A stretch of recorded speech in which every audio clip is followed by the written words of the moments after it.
Welcome to Madame Raven's. This way to the library. She's been expecting you.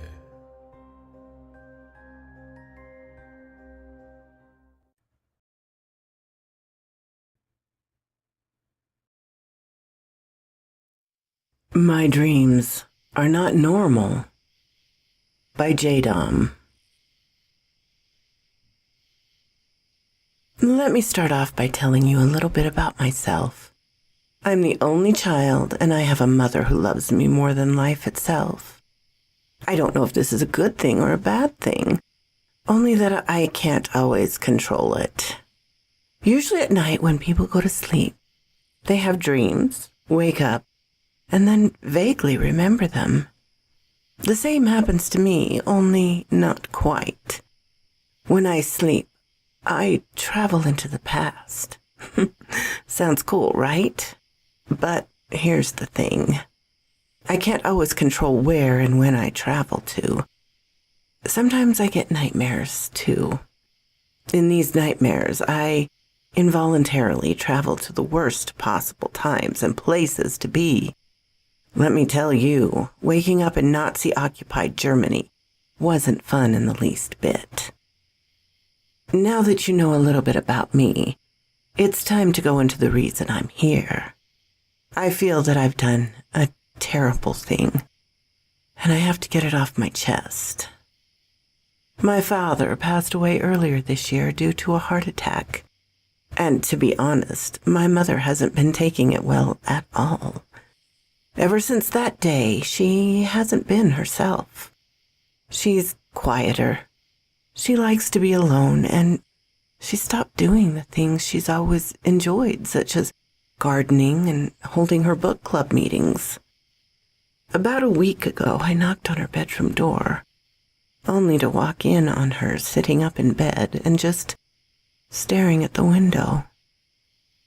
This is how most mornings have been for a while now. I was just checking in on her to tell her that I finished preparing breakfast and afterwards decided to resume moving around a bunch of my father's stuff around the attic as we have been trying to organize some boxes. One thing you need to know about my father is he was very old school. He saved newspapers and kept a journal which he wrote in daily. So I went upstairs and started moving boxes when I noticed one of them was slightly open with a piece of newspaper sticking out of it. Curious, I opened the box and pulled out the newspaper. The headline read, October 9th, 1990. Plane crash kills all passengers on board. Jeez, I thought to myself. I continued reading the article until I got a list of the confirmed deaths. What shocked me about the list was that among the deceased, there was someone named Elena, who shared the same last name as me, Decker. My parents had never told me about any aunts or cousins who had passed away, so I was surprised to see someone with my last name had died in a plane crash. What stuck out even more was that my father kept a copy of this newspaper. Inside the box was my father's journal. He wrote a lot and had a journal for every year. I grabbed the 1990 journal and flipped through the pages until I got to the date of the newspaper. I skimmed down the lines, tracing the words with my finger until I got to the middle of the page. I wish I could have stopped her from getting on that plane. When Elena was packing up that morning, she had misplaced her ticket, and I helped her find it. Just in time. A moment later, and she would have missed her flight. I flipped through the pages, skimming the lines for anything else about Elena, but I couldn't find anything. Maybe there was more, but I wasn't going to read through this monster of a journal to find it. At the bottom of the box, I found a physical copy of Elena's obituary. From it, I found out that at the time of the plane crash, she was 17 years old. She was a senior in high school, a cheerleader, and one of the top of her class. I didn't want to ask my mother about it, but I knew exactly where and when Elena could be found. I kept the newspaper article, and later that night I was in bed, thinking about Elena. I turned over to grab the article off my nightstand and read the date one more time. I thought to myself, if I could experience the American Revolution to pass my history test, I could go meet this Elena girl, right? So I shut my eyes and focused on that date. I'm not good at focusing my travels, but I've been getting better at it lately. Honestly, it's hit or miss, but there's no harm in trying. I cleared my mind and closed my eyes, patiently waiting to fall asleep. After I don't know how much time, I woke up. It was day, and I was in the middle of a football field. There were guys running and cheerleaders practicing their routines.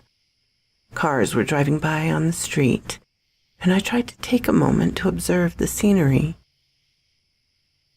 And where I was, suddenly, a football hit me in the back of the head. I fell to the ground, and a big guy runs up to me laughing. "You gotta keep your eyes open. You're in the middle of the football field, man," he said.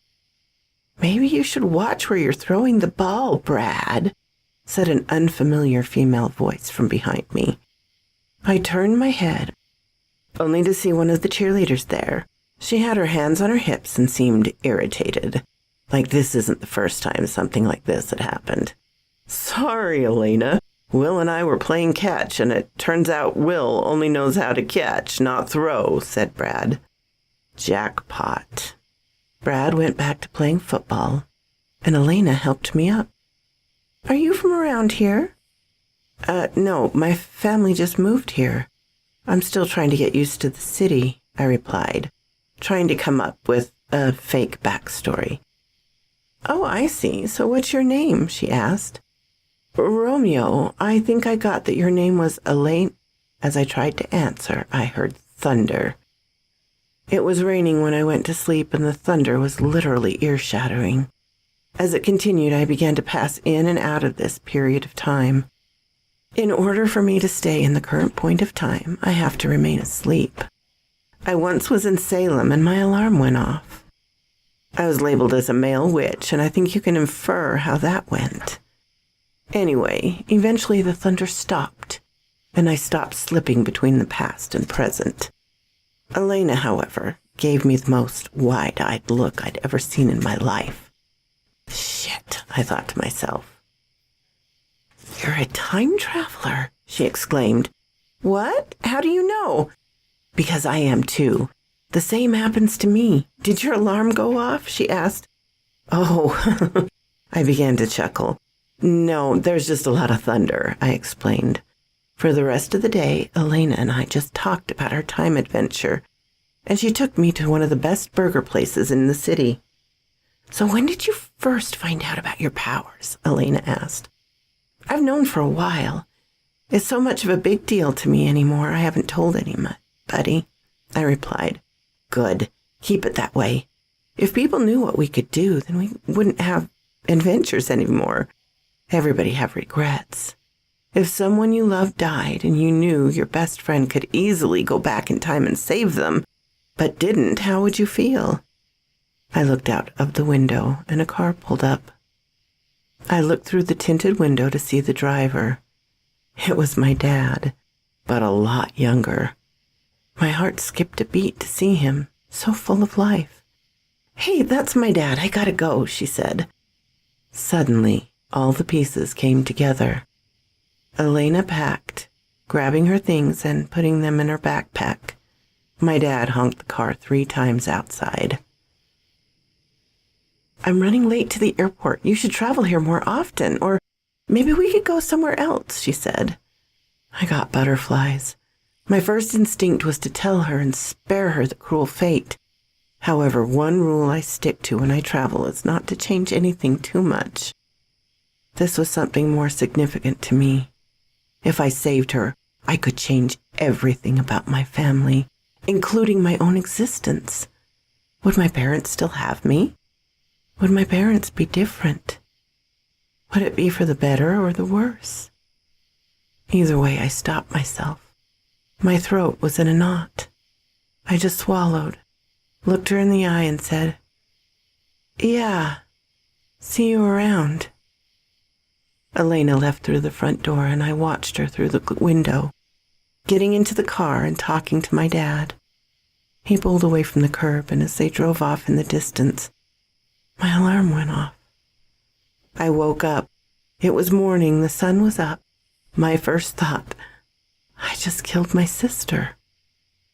I don't know how to feel. I kept telling myself that it was to ensure my own existence, but at what cost? I got up to open the curtain slowly. "I love it when the sun shines after a thunderstorm," said a female voice behind me. I turned around to see Elena in the doorway. "Elena, you shouldn't be here," I started. She walked towards my bedside and picked up the article. "Shit," I thought to myself. "Don't worry. I'm asleep on the plane right now," she said. In this moment, I really didn't know what to say to her. All I could do was look her in the eyes as they began to water. "I noticed you looked a lot like our dad, so I thought to myself, why would my brother from the future travel back in time to meet me, seemingly for the first time?" she explained, looking up at me. "I wanted to tell you, I really did," I said. Elena slowly put the newspaper article back on the nightstand. "The past is the past. If I can accept it, then so can you," she said, tears beginning to flow down her cheeks. I walked up to her and gave her a hug. She hugged me back a lot harder. As we embraced, she began to slowly fade from this point in time, and I was left there alone in my room. So quoth this raven. Thank you all for coming to listen, and thank you to Jaydom28 for letting me read his story, and I will catch you next time. Special thanks to my Patreon supporters, Ermin Case, and Darren, and Jennifer, and Laura. If you like this, please hit the little button to let me know. If you didn't, hit the little button to let me know. Leave a comment. I'm always glad to talk with you, my darlings. I'm open to suggestions and criticisms, critiques. If you have not subscribed, please do so and ring the little bell so you know when to come up and see me. And I will talk to you next time, my darlings. Farewell.